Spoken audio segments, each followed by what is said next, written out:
ಓಂ ಶಾಂತಿ. ಇಂದಿನ ದಿನಾಂಕ 23/5/2026. ಪ್ರಾರ್ಥ ಮುರಳಿ ಬಾಪ್ ದಾದ ಮಧುಬನ. ಮಧುರ ಮಕ್ಕಳೇ, ರಾವಣನು ನಿಮ್ಮನ್ನು ಬಹಳ ಪೀಡಿತರನ್ನಾಗಿ ಮಾಡಿದ್ದಾನೆ. ಈಗ ನೀವು ಭಕ್ತರ ರಕ್ಷಕನಾದ ಭಗವಂತನು ನಿಮ್ಮ ಪೀಡೆಯನ್ನು ದೂರ ಮಾಡಲು ಬಂದಿದ್ದಾರೆ. ಪ್ರಶ್ನೆ: ಸುಪುತ್ರ ಮಕ್ಕಳ ಮುಖ್ಯ 2 ಲಕ್ಷಣಗಳನ್ನು ತಿಳಿಸಿ. ಉತ್ತರ: ಸುಪುತ್ರರು ಸದಾ ಮಾತಾಪಿತರನ್ನು ಫಾಲೋ ಮಾಡಿ ಸಿಂಹಾಸನಾಧೀಶರಾಗುತ್ತಾರೆ. ತೀವ್ರ ಪುರುಷಾರ್ಥದಲ್ಲಿ ತೊಡಗಿರುತ್ತಾರೆ. ಅವರಿಗೆ ತಂದೆಯ ಜೊತೆ ಬಹಳ ಸತ್ಯ ಹೃದಯವಿರುತ್ತದೆ. ಸತ್ಯ ಹೃದಯದವರು ಸದಾ ಶ್ರೀಮತದಂತೆ ನಡೆಯುತ್ತಾರೆ. ಒಂದು ವೇಳೆ ಒಳಗಡೆ ಸತ್ಯತೆ ಇಲ್ಲವೆಂದರೆ ನೆನಪಿನಲ್ಲಿರಲು ಸಾಧ್ಯವಿಲ್ಲ. ಗೀತೆ ಭೋಲಾನಾಥನಿಗಿಂತ ಭಿನ್ನ. ಓಂ ಶಾಂತಿ. ಮಧುರಾತಿ ಮಧುರ ಮಕ್ಕಳು, ಈ ಭಕ್ತಿ ಮಾರ್ಗದ ಗೀತೆಯನ್ನು ಕೇಳಿದ್ದೀರಿ. ಭಕ್ತರು ಈ ಗೀತೆಯ ಅರ್ಥವನ್ನು ತಿಳಿದುಕೊಂಡಿಲ್ಲ. ನೀವು ಭಗವಂತನ ಮಕ್ಕಳಾಗಿದ್ದೀರಿ. ಭಗವಂತನು ಭಕ್ತರ ರಕ್ಷಕನಾಗಿದ್ದಾರೆ. ನೀವು ಸಹ ಭಕ್ತರ ರಕ್ಷಕರಾಗಿದ್ದೀರಿ. ಭಕ್ತರ ರಕ್ಷಣೆ ಮಾಡುತ್ತೀರಿ. ಯಾವ ಆಪತ್ತಿನ ಕಾರಣ ಭಕ್ತರು ರಕ್ಷಣೆಗಾಗಿ ಭಗವಂತನನ್ನು ಕರೆಯುತ್ತಾರೆ? ಭಕ್ತರಿಗೆ ರಾವಣನ ಬಹಳ ದುಃಖವಿದೆ. ರಾವಣ ಸಂಪ್ರದಾಯದವು ದುಃಖದಿಂದ ಪೀಡಿತರಾಗಿದ್ದಾರೆ. ಆದ್ದರಿಂದ ಭೋಲಾನಾಥನನ್ನು ನೆನಪು ಮಾಡುತ್ತಾರೆ. ಅವರು ರಾವಣ ಸಂಪ್ರದಾಯದವರು, ಇವರು ರಾಮ ಸಂಪ್ರದಾಯದವರಾಗಿದ್ದಾರೆ. ನಮ್ಮ ರಕ್ಷಕ ಯಾರೆಂಬುದು ಭಕ್ತರಿಗೆ ಗೊತ್ತಿಲ್ಲ. ಭೋಲಾನಾಥ ರಕ್ಷಕನಾಗಿದ್ದಾರೆ ಎಂದು ಬಲೆ ಆಡುತ್ತಾರೆ. ಆದರೆ ಏನು ರಕ್ಷಣೆ ಮಾಡುತ್ತಾರೆಂದು ತಿಳಿದುಕೊಂಡಿಲ್ಲ. ನೀವು ಮಕ್ಕಳು ಈಗ ತಿಳಿದುಕೊಂಡಿದ್ದೀರಿ. ಭೋಲಾನಾಥ ಶಿವತಂದೆಯು ಹಾಳಾಗಿರುವುದನ್ನು ಸುಧಾರಣೆ ಮಾಡುವವರಾಗಿದ್ದಾರೆ. ಭಗವಂತನೆಂದು ಯಾರಿಗೆ ಹೇಳಲಾಗುತ್ತದೆ ಎಂಬುದು ಪ್ರಪಂಚದವರಿಗೆ ತಿಳಿದಿಲ್ಲ. ಭಗವಂತನ ಬಗ್ಗೆ ತಿಳಿದಿದ್ದರೆ ಭಗವಂತನ ರಚನೆಯ ಆದಿ ಮಧ್ಯ ಅಂತ್ಯವೂ ತಿಳಿಯುತ್ತಿತ್ತು. ಆದರೆ ಭಗವಂತನನ್ನಾಗಲಿ ಅವರ ರಚನೆಯನ್ನಾಗಲಿ ತಿಳಿದುಕೊಂಡಿಲ್ಲ. ಆದ್ದರಿಂದ ಇಂತಹ ಮನುಷ್ಯ ಸಂಪ್ರದಾಯಕ್ಕೆ ಅಂಧರೆಂದು ಹೇಳಲಾಗುತ್ತದೆ. ಇನ್ನೊಂದು ಕಡೆ ನೀವು ಇದ್ದೀರಿ. ನಿಮಗೆ ದಿವ್ಯ ದೃಷ್ಟಿ ಸಿಕ್ಕಿದೆ. ಈಗ ನಿಮ್ಮ ಹೆಸರೇ ಆಗಿದೆ ಬ್ರಹ್ಮ ಕುಮಾರ ಕುಮಾರಿಯರು. ಬ್ರಹ್ಮ ಕುಮಾರಿ ಈಶ್ವರೀಯ ವಿಶ್ವವಿದ್ಯಾಲಯವೆಂದು ಬೋರ್ಡಿನ ಮೇಲೆ ಹೆಸರಿದೆ. ಕೇವಲ ಬ್ರಹ್ಮ ಕುಮಾರ ಕುಮಾರಿಯರೇ ಇರಲು ಸಾಧ್ಯವಿಲ್ಲ. ಪ್ರಜಾಪಿತ ಬ್ರಹ್ಮನು ಇದ್ದಾರಲ್ಲವೇ? ತಂದೆಯ ಬಳಿ ಕನ್ಯೆಯರು ಮತ್ತು ಕುಮಾರರು ಇಬ್ಬರು ಇರುತ್ತಾರೆ. ಪ್ರಜಾಪಿತ ಬ್ರಹ್ಮನಿಗೆ ಇಷ್ಟೊಂದು ಮಂದಿ ಮಕ್ಕಳಿರಲು ಸಾಧ್ಯ ಅಂದಾಗ ಇವರು ಬೇಹದ್ದಿನ ಪಿತನಾಗಿದ್ದಾರೆಂದು ತಿಳಿದುಕೊಳ್ಳಬೇಕು. ಇದನ್ನು ತಿಳಿದುಕೊಂಡಿದ್ದೀರಿ. ಬ್ರಹ್ಮ ವಿಷ್ಣು ಶಂಕರನನ್ನು ರಚಿಸುವವರು ತಂದೆಯೇ ಆಗಿದ್ದಾರೆ. ಅವರಿಗೆ ನಿರಾಕಾರನೆಂದು ಹೇಳಲಾಗುತ್ತದೆ. ಇವರು ಬೇಹದ್ದಿನ ತಂದೆಯಾದರು. ಪರಮಪಿತ ಪರಮಾತ್ಮನು ಬ್ರಹ್ಮರವರ ಮೂಲಕ ರಚನೆಯನ್ನು ರಚಿಸುತ್ತಾರೆ. ಎಲ್ಲವೂ ಇವರ ರಚನೆಯಾಗಿದೆ. ಎಲ್ಲ ಮನುಷ್ಯ ಮಾತ್ರರು ವಾಸ್ತವದಲ್ಲಿ ಶಿವವಂಶೀಯರಾಗಿದ್ದಾರೆ. ನೀವೀಗ ಬಂದು ಪ್ರಜಾಪಿತ ಬ್ರಹ್ಮನ ಸಂತಾನರಾಗಿದ್ದೀರಿ. ಇದು ಹೊಸ ರಚನೆಯಾಗಿದೆ. ಪರಮಪಿತ ಪರಮಾತ್ಮನು ಬ್ರಹ್ಮನ ಮೂಲಕ ರಚನೆಯನ್ನು ರಚಿಸುತ್ತಾರೆ. ಆದ್ದರಿಂದ ನಿಮಗೆ ಬ್ರಹ್ಮ ಕುಮಾರ ಕುಮಾರಿಯರೆಂದು ಹೇಳಲಾಗುತ್ತದೆ. ಇಷ್ಟೊಂದು ಮಂದಿ ಬೇಹದ್ದಿನ ಮಕ್ಕಳಿದ್ದಾರೆ ಅಂದ ಮೇಲೆ ಅವಶ್ಯವಾಗಿ ಬೇಹದ್ದಿನ ಆಸ್ತಿಯನ್ನು ತೆಗೆದುಕೊಳ್ಳುವರು. ಮಕ್ಕಳಿಗೆ ತಿಳಿದಿದೆ, ನಾವು ಬ್ರಹ್ಮ ಕುಮಾರ ಕುಮಾರಿಯರನ್ನು ಶಿವತಂದೆಯು ದತ್ತು ಮಾಡಿಕೊಂಡಿದ್ದಾರೆ. ಶಿವತಂದೆಯು ತಿಳಿಸುತ್ತಾರೆ, ನೀವು ನನ್ನ ಮಕ್ಕಳಾಗಿದ್ದೀರಿ. ನೀವಾತ್ಮರು ನಿರಾಕಾರಿಯಾಗಿದ್ದೀರಿ. ಆದರೆ ಜ್ಞಾನವಂತೂ ಸಾಕಾರದಲ್ಲಿ ಬೇಕಲ್ಲವೇ? ನೀವು ತಿಳಿದುಕೊಂಡಿದ್ದೀರಿ, ನಾವು ಆದಿ ಸನಾತನ ದೇವಿ ದೇವತಾ ಧರ್ಮದವರಾಗಿದ್ದೆವು. ಬ್ರಹ್ಮರವರ ಮೂಲಕ ರಚನೆಯು ಇಲ್ಲಿಯೇ ಆಗುತ್ತದೆ. ಇಲ್ಲಿಯೇ ಶಿವ ಜಯಂತಿಯನ್ನು ಆಚರಿಸಲಾಗುತ್ತದೆ. ಇಲ್ಲಿ ಮಗಧ ದೇಶದಲ್ಲಿಯೇ ಜನ್ಮ ತೆಗೆದುಕೊಂಡಿದ್ದಾರೆ. ತಂದೆಯು ತಿಳಿಸುತ್ತಾರೆ, ಈ ದೇಶವು ಬಹಳ ಪವಿತ್ರ ಸ್ವರ್ಗವಾಗಿತ್ತು, ಈಗ ಇದಕ್ಕೆ ನರಕ ಮಗದ ದೇಶವೆಂದು ಹೇಳಲಾಗುತ್ತದೆ. ನಂತರ ಸ್ವರ್ಗವಾಗುವುದು. ನೀವು ಮಕ್ಕಳ ಬುದ್ಧಿಯಲ್ಲಿದೆ. ಶಿವ ತಂದೆಯು ನಮಗೆ ರಾಜಯೋಗವನ್ನು ಕಲಿಸಿ ಪವಿತ್ರರನ್ನಾಗಿ ಮಾಡುತ್ತಾರೆ. ಪತಿತ ಪಾವನ ಭಕ್ತರ ರಕ್ಷಕ ಭಗವಂತನೆಂದು ಆಡುತ್ತಾರೆ. ಭಕ್ತರೇ ಕೂಗುತ್ತಾರೆ. ಪತಿತರಾಗಿದ್ದರೂ ಸಹ ತಮ್ಮನ್ನು ಪತಿತರೆಂದು ತಿಳಿದುಕೊಳ್ಳುವುದಿಲ್ಲ. ತಂದೆಯು ತಿಳಿಸುತ್ತಾರೆ, ನೀವೆಲ್ಲರೂ ಪತಿತರಾಗಿದ್ದೀರಿ. ಸತ್ಯಯುಗಕ್ಕೆ ಪಾವನ ಪ್ರಪಂಚವೆಂದು, ಕಲಿಯುಗಕ್ಕೆ ಪತಿತ ಪ್ರಪಂಚವೆಂದು ಹೇಳಲಾಗುತ್ತದೆ. ತಂದೆಯು ನಿಮಗೆ ಎಲ್ಲ ಸತ್ಯ ಮಾತುಗಳನ್ನು ತಿಳಿಸುತ್ತಾರೆ. ಲಕ್ಷಾಂತರ ವರ್ಷಗಳ ವಸ್ತು ಯಾವುದು ಇರುವುದಿಲ್ಲ. ಮನುಷ್ಯರು ಘೋರ ಅಂಧಕಾರದಲ್ಲಿದ್ದಾರೆ. ಕಲಿಯುಗವು ಇನ್ನೂ ಚಿಕ್ಕ ಮಗುವಾಗಿದೆ ಎಂದು ತಿಳಿಯುತ್ತಾರೆ ಮತ್ತು ನೀವು ತಿಳಿದುಕೊಂಡಿದ್ದೀರಿ. ಮೃತ್ಯುವು ಸನ್ಮುಖದಲ್ಲಿ ನಿಂತಿದೆ. ಅಂಧಕಾರ ಮತ್ತು ಪ್ರಕಾಶತೆಯ ವರ್ಣನೆಯನ್ನು ಸಂಗಮದಲ್ಲಿಯೇ ಮಾಡಲಾಗುತ್ತದೆ. ನೀವೀಗ ಘೋರ ಪ್ರಕಾಶದಲ್ಲಿ ಬಂದಿದ್ದೀರಿ. ಸತ್ಯಯುಗದಲ್ಲಿ ನೀವು ಈ ವರ್ಣನೆ ಮಾಡಲು ಸಾಧ್ಯವಿಲ್ಲ. ಅಲ್ಲಿ ಈ ಜ್ಞಾನವೇ ಇರುವುದಿಲ್ಲ. ಈ ಸಮಯದಲ್ಲಿ ತಂದೆಯು ಕುಳಿತು ಮಕ್ಕಳಿಗೆ ತಿಳಿಸುತ್ತಾರೆ, ನೀವು ಸತ್ಯಯುಗದಲ್ಲಿ ಸೂರ್ಯವಂಶಿ ಮನೆತನದವರಾಗಿದ್ದೀರಿ. ಮತ್ತೆ ಅಂತ್ಯದಲ್ಲಿ ಬಂದು ಶೂದ್ರ ವಂಶೀಯರಾಗಿದ್ದೀರಿ. ಈಗ ಮತ್ತೆ ಬ್ರಾಹ್ಮಣ ವಂಶಿಗಳಾಗಿದ್ದೀರಿ. ನೀವೀಗ ಸರ್ವೋತ್ತಮ ಬ್ರಾಹ್ಮಣ ಕುಲದವರಾಗಿದ್ದೀರಿ. ಅತ್ಯುತ್ತಮರಾಗಿದ್ದೀರಿ. ಇದು ಈಶ್ವರಿಯ ಕುಲವಲ್ಲವೇ? ತಂದೆಯ ಬಳಿ ಬರುತ್ತಾರೆ. ಆಗ ತಂದೆಯು ಯಾರ ಬಳಿ ಬಂದಿದ್ದೀರಿ ಎಂದು ಕೇಳಿದಾಗ ತಂದೆಯ ಬಳಿ ಎಂದು ಹೇಳುತ್ತಾರೆ. ಇಬ್ಬರೂ ತಂದೆಯರಿದ್ದಾರೆ. ಒಬ್ಬರು ಲೌಕಿಕ, ಇನ್ನೊಬ್ಬರು ಪಾರಲೌಕಿಕ. ಎಲ್ಲ ಸಾಲಿಗ್ರಾಮಗಳ ತಂದೆ ಒಬ್ಬರೇ ಶಿವನಾಗಿದ್ದಾರೆ. ನಿಮ್ಮ ಬುದ್ಧಿಯಲ್ಲಿ ಈ ಜ್ಞಾನವು ಅನಿಯುತ್ತಿರುತ್ತದೆ. ನಾವು ಒಬ್ಬ ತಂದೆಯ ಮಕ್ಕಳಾಗಿದ್ದೇವೆ. ಅವರಿಂದ ಆಸ್ತಿಯನ್ನು ತೆಗೆದುಕೊಳ್ಳುತ್ತೇವೆ. ನಿರಾಕಾರ ತಂದೆಯು ಆಸ್ತಿಯನ್ನು ಸಾಕಾರದ ಮೂಲಕವೇ ಕೊಡುವರಲ್ಲವೇ? ತಂದೆಯು ತಿಳಿಸುತ್ತಾರೆ, ನಾನು ಸಾಧಾರಣ ತನುವಿನಲ್ಲಿ ಬಂದು ಪ್ರವೇಶ ಮಾಡುತ್ತೇನೆ. ಈಗ ತಂದೆಯು ಮಕ್ಕಳಿಗೆ ಹೇಳುತ್ತಾರೆ, ಮಕ್ಕಳೇ, ದೇಹಿ ಅಭಿಮಾನಿ ಭವ. ತಮ್ಮನ್ನು ಆತ್ಮನೆಂದು ತಿಳಿಯಿರಿ. ಈ ದೇಹವು ವಿನಾಶಿ, ಆತ್ಮವು ಅವಿನಾಶಿಯಾಗಿದೆ. ಆತ್ಮವೇ 84 ಜನ್ಮಗಳನ್ನು ತೆಗೆದುಕೊಳ್ಳಬೇಕಾಗುತ್ತದೆ. ದೇಹವಲ್ಲ. ದೇಹವಂತೂ ಬದಲಾಗುತ್ತಿರುತ್ತದೆ. ಮತ್ತೆ ಅನ್ಯ ಮಿತ್ರ ಸಂಬಂಧಿಗಳು ಸಿಗುತ್ತಾರೆ. ಪರಮಪಿತ ಪರಮಾತ್ಮನ ಮೂಲಕ ಈಗ ಆತ್ಮವು ಬೇಹದ್ದಿನ ತಂದೆಯಿಂದ ಆಸ್ತಿಯನ್ನು ತೆಗೆದುಕೊಳ್ಳಬೇಕಾಗಿದೆ. ನೀವೇ ಕೇಳಿದ ನಂತರ ಧಾರಣೆ ಮಾಡಿಕೊಳ್ಳುತ್ತೀರಿ.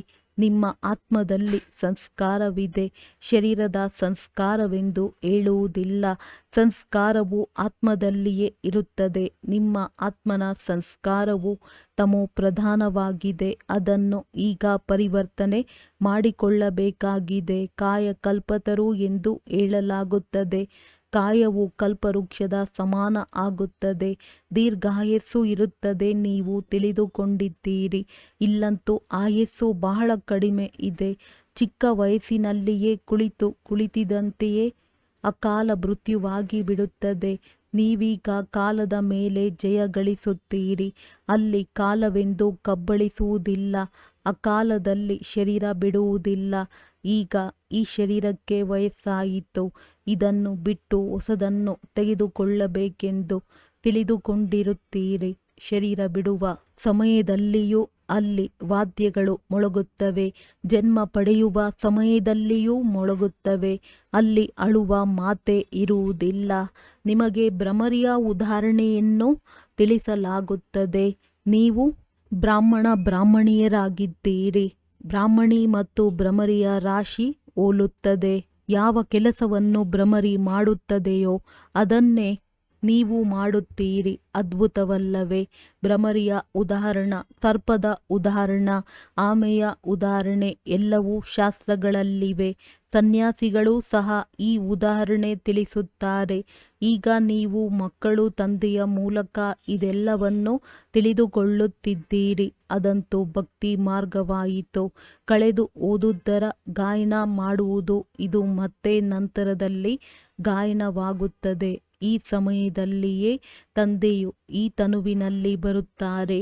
ಈ ಬ್ರಹ್ಮರವರಿಗೆ ಭಗವಂತನೆಂದು ಹೇಳಲಾಗುವುದಿಲ್ಲ, ಅದಂತೂ ಅಂಧಶ್ರದ್ಧೆಯಾಗುತ್ತದೆ. ಇಂತಹ ಮನುಷ್ಯರು ಇದ್ದಾರೆ. ರಾಮನನ್ನು ಕೃಷ್ಣನನ್ನು ಭಗವಂತನೆಂದು ತಿಳಿಯುತ್ತಾರೆ. ಕೃಷ್ಣನಿಗೂ ರಾಮನಿಗೂ ಸರ್ವವ್ಯಾಪಿ ಎಂದು ಹೇಳಿಬಿಡುತ್ತಾರೆ. ಕೆಲವರು ಕೃಷ್ಣ ಪಂಥದವರು, ಕೆಲವರು ರಾಧೆಯ ಪಂಥದವರಿರುತ್ತಾರೆ. ರಾಧೆಯ ಪಂಥದವರು ಎಲ್ಲಿ ನೋಡಿದರಲ್ಲಿ ರಾಧೆಯೇ ರಾಧೆ ಎಂದು ಹೇಳುತ್ತಾರೆ. ಕೃಷ್ಣ ಪಂಥದವರು ಎಲ್ಲ ಕಡೆಯೂ ಕೃಷ್ಣನೇ ಕೃಷ್ಣನಿದ್ದಾನೆಂದು, ರಾಮ ಪಂಥದವರು ರಾಮನೇ ರಾಮನೆಂದು ಹೇಳುತ್ತಾರೆ. ರಾಮನು ಕೃಷ್ಣನಿಗಿಂತ ದೊಡ್ಡವನೆಂದು ತಿಳಿಯುತ್ತಾರೆ.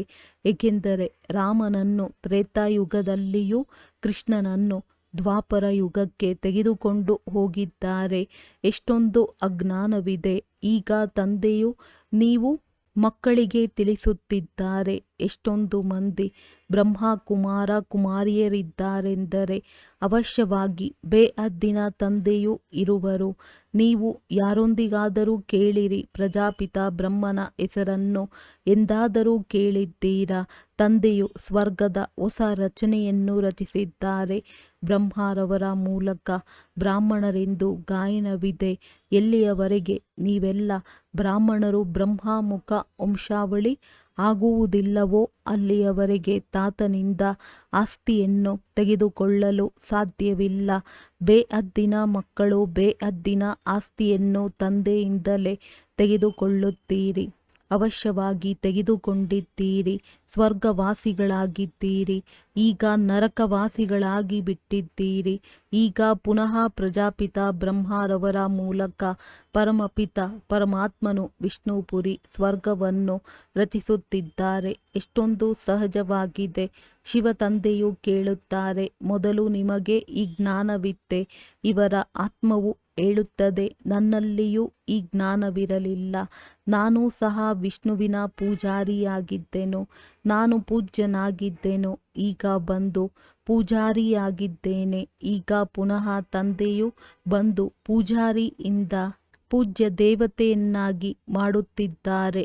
ನೀವು ಮಕ್ಕಳಿಗೆ ಆಂತರ್ಯದಲ್ಲಿ ಖುಷಿ ಇರಬೇಕು. ಪರಮಪಿತ ಪರಮಾತ್ಮನು ಬಂದು ನಮ್ಮನ್ನು ದತ್ತು ಮಾಡಿಕೊಂಡಿದ್ದಾರೆ. ಮನುಷ್ಯರು ಮನುಷ್ಯರನ್ನು ದತ್ತು ಮಾಡಿಕೊಳ್ಳುತ್ತಾರಲ್ಲವೇ? ಯಾರಿಗೆ ತಮ್ಮ ಮಕ್ಕಳಿರುವುದಿಲ್ಲವೋ ಅವರು ದತ್ತು ಮಾಡಿಕೊಳ್ಳುತ್ತಾರಲ್ಲವೇ? ಇಂಥವರು ಅನೇಕರಿದ್ದಾರೆ. ಈಗ ತಂದೆಗೆ ತಿಳಿದಿದೆ, ನನ್ನ ಮಕ್ಕಳೆಲ್ಲರೂ ರಾವಣನಿಗೆ ವಶವಾಗಿ ಬಿಟ್ಟಿದ್ದಾರೆ. ಆದ್ದರಿಂದ ನಾನು ಬಂದು ಪುನಃ ದತ್ತು ತೆಗೆದುಕೊಳ್ಳಬೇಕಾಗುತ್ತದೆ. ಬ್ರಹ್ಮರವರ ಮೂಲಕ ತನ್ನ ಮಕ್ಕಳನ್ನು ದತ್ತು ಮಾಡಿಕೊಳ್ಳುತ್ತಾರೆ. ಇದು ಎಷ್ಟು ಅದ್ಭುತವಾಗಿದೆ. ಶಿವ ತಂದೆಯು ನಮ್ಮನ್ನು ಬ್ರಹ್ಮರವರ ಮೂಲಕ ದತ್ತು ಮಾಡಿಕೊಂಡಿದ್ದಾರೆಂದು ನೀವೇ ತಿಳಿದುಕೊಂಡಿದ್ದೀರಿ. ತಂದೆಯು ತಿಳಿಸುತ್ತಾರೆ, ನಾನು ನಿಮಗೆ ಬೇಹದ್ದಿನ ಸುಖದ ಆಸ್ತಿಯನ್ನು ಕೊಡುವುದಕ್ಕಾಗಿ ನೀವು ಮಕ್ಕಳನ್ನು ದತ್ತು ಮಾಡಿಕೊಂಡಿದ್ದೇನೆ. ಈ ಬ್ರಹ್ಮರವರಂತೂ ಆಸ್ತಿಯನ್ನು ಕೊಡಲು ಸಾಧ್ಯವಿಲ್ಲ. ಈ ಪ್ರಜಾಪಿತ ಬ್ರಹ್ಮನು ಮನುಷ್ಯನಲ್ಲವೇ? ಮನುಷ್ಯರು ಈ ಜ್ಞಾನವನ್ನು ಕೊಡುವುದಿಲ್ಲ. ಜ್ಞಾನಸಾಗರ ನಿರಾಕಾರ ಪರಮಪಿತ ಪರಮಾತ್ಮನೇ ಕುಳಿತು ಈ ಜ್ಞಾನವನ್ನು ಕೊಡುತ್ತಾರೆ. ಬ್ರಹ್ಮನಿಗಾಗಲಿ ವಿಷ್ಣುವಿಗಾಗಲಿ ಜ್ಞಾನಸಾಗರನೆಂದು ಹೇಳಲಾಗುವುದಿಲ್ಲ. ಈ ಮೂವರ ಮಹಿಮೆಯು ಭಿನ್ನವಾಗಿದೆ. ಜ್ಞಾನಸಾಗರ ಪತಿತ ಪಾವನನು ಒಬ್ಬರೇ ತಂದೆಯಾಗಿದ್ದಾರೆ. ಇಡೀ ಪ್ರಪಂಚದ ಮನುಷ್ಯ ಮಾತ್ರರು ಅವರನ್ನು ಕರೆಯುತ್ತಾರೆ. ಇಂಗ್ಲಿಷಿನಲ್ಲಿಯೂ ಅವರು ಲಿಬರೇಟರ್ ಆಗಿದ್ದಾರೆಂದು ಹೇಳುತ್ತಾರೆ. ಯಾರಿಂದ ದುಃಖವು ಸಿಗುತ್ತದೆಯೋ ಅವರಿಂದ ಲಿಬರೇಟ್ ಮಾಡಲಾಗುತ್ತದೆ. ತಂದೆಯೂ ಸಹ ಇಲ್ಲಿ ಬಂದು ರಾವಣನಿಂದ ಲಿಬರೇಟ್ ಮಾಡುತ್ತಾರೆ. ರಾವಣ ರಾಜ್ಯವು ಇಲ್ಲಿಯೇ ಆಗಿದೆ. ಇಲ್ಲಿಯೇ ರಾವಣನನ್ನು ಸುಡುತ್ತಾರೆ. ಸುಟ್ಟು ಮತ್ತೆ ಹೇಳುತ್ತಾರೆ, ಚಿನ್ನದ ಲಂಕೆಯನ್ನು ಲೂಟಿ ಮಾಡಲು ಹೋಗುತ್ತೇವೆ. ಅವರಿಗೆ ಏನೂ ತಿಳಿದಿಲ್ಲ. ರಾವಣನೆಂದರೆ ಏನು, ಯಾವಾಗಿನಿಂದ ಶತ್ರುವಾಗಿದ್ದಾನೆ ಎಂಬುದನ್ನು ತಿಳಿದುಕೊಂಡಿಲ್ಲ. ರಾಮನ ಸೀತೆಯ ಅಪಹರಣವಾಯಿತು ಎಂದು ತಿಳಿಯುತ್ತಾರೆ. ಆದರೆ ನಾವೆಲ್ಲರೂ ಸೀತೆಯರಾಗಿದ್ದೇವೆ. ನಾವು ರಾವಣನ ಬಂಧನದಲ್ಲಿ ಸಿಲುಕಿದ್ದೇವೆಂದು ತಿಳಿದುಕೊಳ್ಳುವುದಿಲ್ಲ. ಈ ಜ್ಞಾನವು ಯಾರಲ್ಲಿಯೂ ಇಲ್ಲ. ಕುಳಿತು ಕಥೆಗಳನ್ನು ತಿಳಿಸುತ್ತಾರೆ. ಶಿವ ತಂದೆಯು ಹೇಳುತ್ತಾರೆ, ನಾನು ದೂರ ದೇಶದ ನಿವಾಸಿ, ಈ ಪರದೇಶದಲ್ಲಿ ಬಂದಿದ್ದೇನೆ. ಇದು ಪತಿತ ಹಳೆಯ ಪ್ರಪಂಚವಲ್ಲವೇ? ಇದು ರಾವಣನ ಪ್ರಪಂಚವಾಗಿದೆ. ತಂದೆಯೇ ಬಂದು ನಾವು ಪತಿತರಾಗಿ ಬಿಟ್ಟಿದ್ದೇವೆ ಎಂದು ಕರೆಯುತ್ತಾರೆ. ತಂದೆಯು ತಿಳಿಸುತ್ತಾರೆ, ನಾನು ಪಾವನರನ್ನಾಗಿ ಮಾಡಲು ಈ ಪತಿತ ಪ್ರಪಂಚದಲ್ಲಿ ಬರಬೇಕಾಗುತ್ತದೆ. ಮತ್ತು ಯಾರು ಮೊಟ್ಟ ಮೊದಲ ನಂಬರಿನಲ್ಲಿ ಪಾವನರಾಗಿದ್ದರೋ, ಯಾರು ಸುಂದರನಾಗಿದ್ದರೋ ಅವರೇ ಶ್ಯಾಮನಾಗಿದ್ದಾರೆ. ಅವರ ತನುವಿನಲ್ಲಿಯೇ ಬರುತ್ತೇನೆ. ಎಷ್ಟು ಅದ್ಭುತ ಮಾತುಗಳಾಗಿವೆ. ಕೃಷ್ಣನಿಗೆ ಶ್ಯಾಮ ಸುಂದರನೆಂದು ಹೇಳುತ್ತಾರೆ. ಇದು ಯಾರಿಗೂ ತಿಳಿದಿಲ್ಲ. ಒಬ್ಬ ಕೃಷ್ಣನಿಗೆ ಸರ್ಪವೂ ಕಚ್ಚಿತೆ. ಸತ್ಯಯುಗದಲ್ಲಿ ಸರ್ಪ ಇತ್ಯಾದಿಗಳಿರುತ್ತವೆಯೇ? ತಂದೆಯೂ ತಿಳಿಸುತ್ತಾರೆ, ಈ ಅಂತಿಮ ಜನ್ಮದಲ್ಲಿ ನನ್ನ ಕಾರಣ ಪವಿತ್ರರಾಗಿ ಆಗ ಪವಿತ್ರ ಪ್ರಪಂಚದ ಮಾಲೀಕರಾಗುವಿರಿ. ಕೇವಲ ನನ್ನನ್ನು ನೆನಪು ಮಾಡಿ ಮತ್ತು ಪವಿತ್ರರಾಗಿರಿ. ಅಲೀಫನನ್ನು ನೆನಪು ಮಾಡಿದರೆ ಬಾದಶಾಹಿಯಾಗಿ ನಿಮ್ಮದಾಗುವುದು. ಇದು ಸಹಜ ರಾಜಯೋಗ, ಸಹಜ ರಾಜ್ಯ ಭಾಗ್ಯವಾಗಿದೆ. ಮಗು ಜನ್ಮ ಪಡೆದನೆಂದರೆ ಆಸ್ತಿಗೆ ಹಕ್ಕುದಾರನಾಗಲು. ಇಲ್ಲಿಯೂ ಸಹ ಮಕ್ಕಳು ತಿಳಿದುಕೊಂಡಿದ್ದೀರಿ. ನಾವು ತಂದೆಯ ಮಕ್ಕಳಾಗಿದ್ದೇವೆ ಅಂದ ಮೇಲೆ ಸ್ವರ್ಗದ ರಾಜ್ಯ ಭಾಗ್ಯಕ್ಕೆ ನಾವು ಹಕ್ಕುದಾರರಾಗಿದ್ದೇವೆ. ಈಗ ತಂದೆಯು ತಿಳಿಸುತ್ತಾರೆ, ಮಕ್ಕಳೇ, ನೀವು ಸತೋ ಪ್ರಧಾನರಿಂದ ತಮೋ ಪ್ರಧಾನರಾಗಿ ಬಿಟ್ಟಿದ್ದೀರಿ. ಈಗ ಪುನಃ ಸತೋ ಪ್ರಧಾನರಾಗಬೇಕಾಗಿದೆ.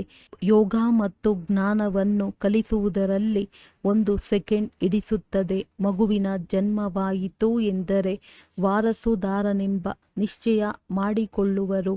ನೀವು ತಂದೆಯವರಾಗಿದ್ದೀರಿ ಎಂದ ಮೇಲೆ ರಾಜಧಾನಿಯು ಆಸ್ತಿಯೂ ನಿಮ್ಮದಾಗಿದೆ. ಆದರೆ ಎಲ್ಲರೂ ರಾಜರಾಣಿಯಾಗುವುದಿಲ್ಲ. ಇದು ರಾಜಯೋಗವಾಗಿದೆ.